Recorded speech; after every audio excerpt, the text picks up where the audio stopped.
Today I want to share with you a theory about one of the series' greatest mysteries, Gon's mother. Who or what is she? What if Gon was never born in the usual way? What if Ging used his skills, some rare Greed Island cards, and Nen magic to bring his son into the world? Let's break down the Gon's creation theory. In Hunter x Hunter, Gon Freaks is driven by his desire to find and understand his father Ging. But while we know a lot about Ging's adventurous life, Gon's mother is barely mentioned. Even when Gon finally meets Ging, his mother is brushed off as not important. Fans have long speculated why that is, and one of the most popular theories suggests that Ging may have used Greed Island cards to conceive Gon without ever needing a mother. Greed Island isn't just a game, it's a magical creation designed by Nen masters, including Ging himself. The game features hundreds of cards, each with unique and powerful abilities, ranging from transportation to materializing food to granting specialized magical effects. If anyone would know every secret these cards hold, it would be Ging. And if anyone would find a way to use them for something as unconventional as creating a child, it would also be Ging.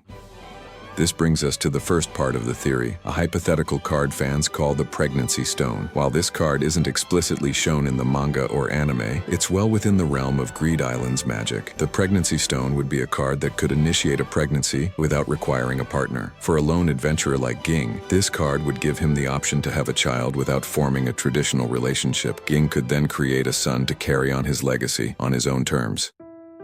But creating a child isn't as simple as snapping your fingers, even with magic. This is where the second card comes in, the Hormone Cookie. We know this card can alter a person's hormones, meaning it could potentially create the right conditions for a pregnancy to be sustained. So after Ging uses the Pregnancy Stone to start the process, he might use the Hormone Cookie to make sure the pregnancy could develop successfully, even outside the typical biological setup.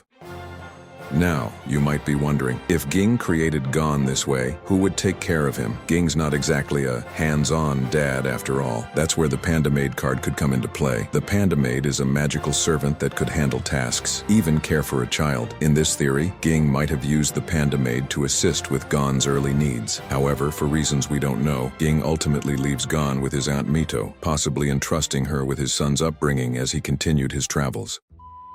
So, why would Ging go to these lengths instead of forming a relationship or raising Gon himself? Ging's character tells us a lot. He's a driven, single-minded adventurer who doesn't prioritize conventional family life. Using Greed Island cards to create a son allows Ging to pass on his legacy while still living his life freely. It also fits with Ging's style. He often solves problems in unconventional ways, and he's known for pushing the limits of Nen. For someone as ingenious as Ging, this roundabout solution seems entirely possible. If this theory were true, it would add a fascinating layer to Gon's character. Gon wouldn't just be Ging's son, he'd be a child created by the magic and mystery of Greed Island itself. This idea reflects Hunter x Hunter's themes of independence, the pursuit of one's path, and the complexity of family relationships. Gon would literally embody Ging's legacy in a way that no other child could. Now, of course, this theory has some weaknesses. There's no official mention of a pregnancy stone in the manga or anime, and Togashi hasn't given us any hints that Gon's conception involved these cards. Plus, Gon's deep curiosity about people and relationships might suggest he's meant to have a traditional human origin. Still, the theory is popular because it feels true to Hunter x Hunter's spirit, complex, inventive, and always leaving us with more questions than answers. So what do you think? Could Gon really be a child of Greed Island magic, crafted by Ging's use of cards? Or is this just a theory? Let me know your thoughts in the comments below, and don't forget to subscribe for more.